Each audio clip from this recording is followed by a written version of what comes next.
All right, everyone. As of this morning, Trump managed to troll his enemies again, and they don't appear to realize that they've been trolled, but it looks a little bit like the 3D chess thing, and I'll try to explain. He comes out and says, oh, it's funny how things have turned around on the criminal deep state.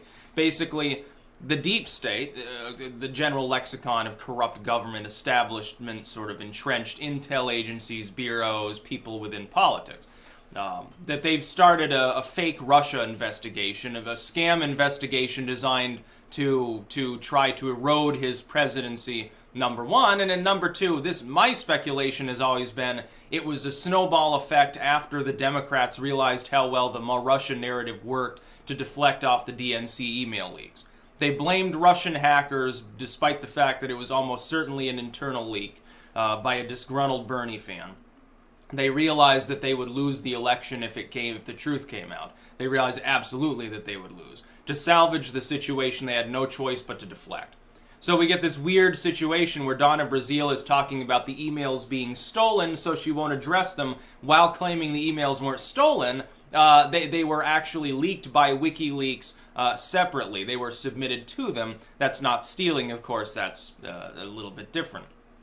For a while, John Podesta said, I won't confirm or deny whether these are my emails at all, and yet he also used the term stolen emails, showing that, in order to steal something, it has to belong to somebody, so became a little bit of a problem. I think at that point they realized that what they said didn't jive very well, and they just sort of came out and admitted, yeah, these are the real emails, but they were stolen by Russians, so don't read them.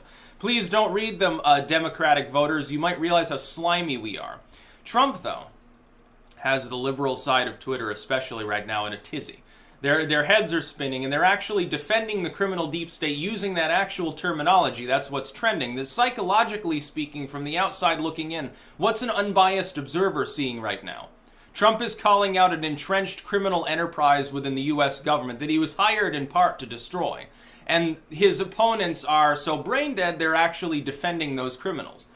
And this is what I spoke about. There's this situation where a lot of people, generally Democratic partisans, although not always, some of them are just further left, progressive individuals or whatever. Some of them are Bernie fans. They hate the DNC, in all honesty. These people can't wrap their heads around the concept that maybe Trump is slimy, but also there is a deep state that is slimier.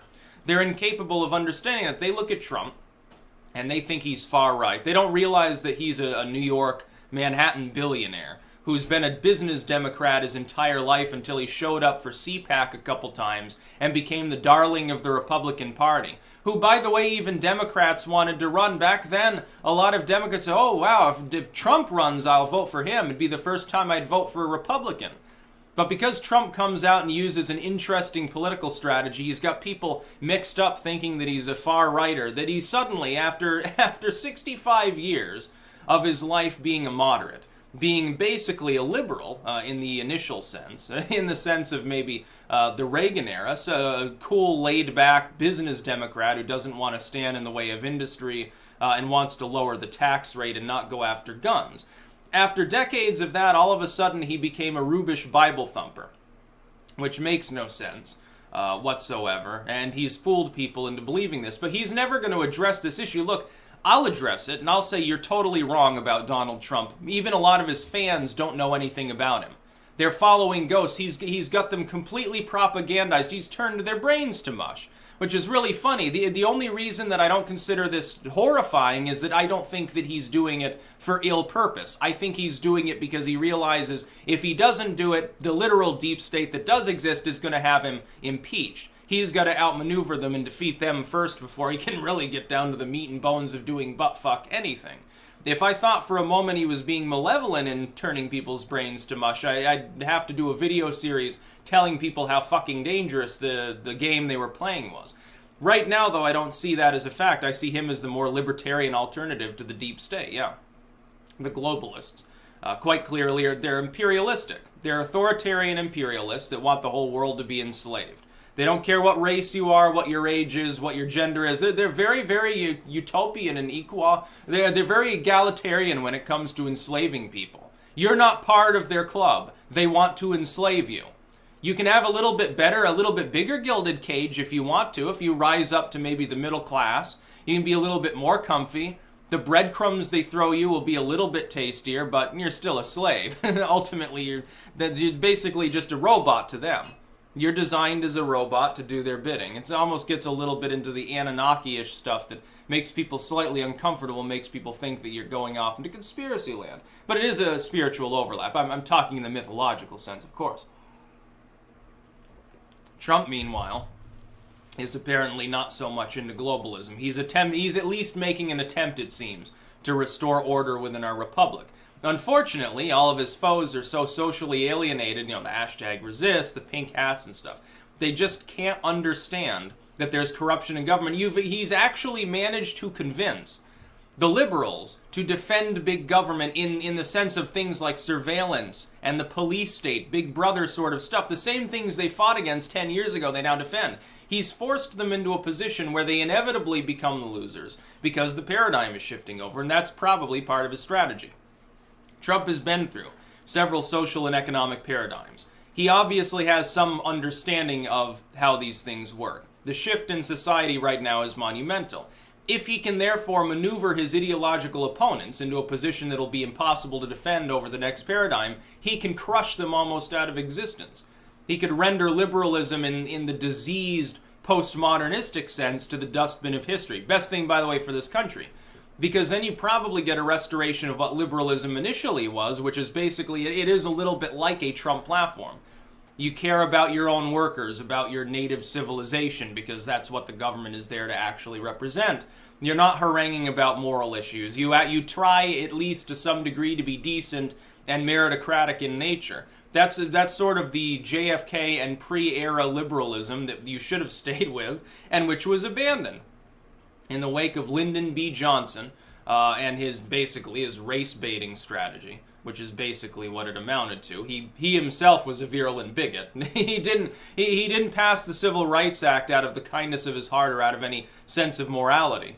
Yes, he's a very moral man who then sent, a bunch of people over to die in a jungle for absolutely no reason. What a moral, great, sane individual he was. Oh, what a fucking moron he was, actually. It's the reason that he didn't bother to seek re-election.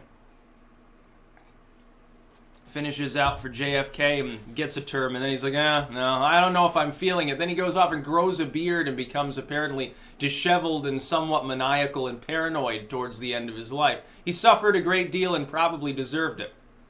The best thing about him was the time that he grabbed his crotch in respect to a reporter questioning why he was in charge of things. Trump has got his foes literally defending the deep state. Now, you may think that that's conspiracy. I'm seeing a lot of people say, well, that's a conspiracy, there's no deep state. You are literally claiming that there's no possibility of corruption within our intel agencies. Have you ever heard of the NSA or Edward Snowden? Is that really a position that you think you can defend? I don't think so. I don't think anyone takes it seriously, including a lot of Democrats. Eventually, they're probably going to come see the light and they're going to end up siding with Trump. He's probably going to win re-election if he runs. Roger Stone claims, maybe he won't run again. He's already said that he will. He's already raising money. His approval's ticking up. It's looking less and less like a blue wave. And with a demoralized Democratic Party, it's going to be extra hard for them in 2020. If there is, it really doesn't move the metric anyway. Then he'll just run a campaign based on, I'm being obstructed by the deep state. That'll really work for his core fans. They'll pile out in droves to re-elect him just to piss you off. And you'll get 4 years of obstructed do-nothingness, essentially. And by the way, when DC does nothing, that's not necessarily the worst that it can be. Sometimes DC actually functioning normal is worse.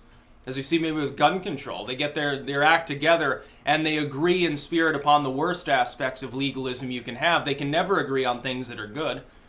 Oh, should we protect free speech? Oh, let's shelve that. Talk about it another time. Oh, we should restrict liberty? Yeah, let's vote right now. It'll be wonderful.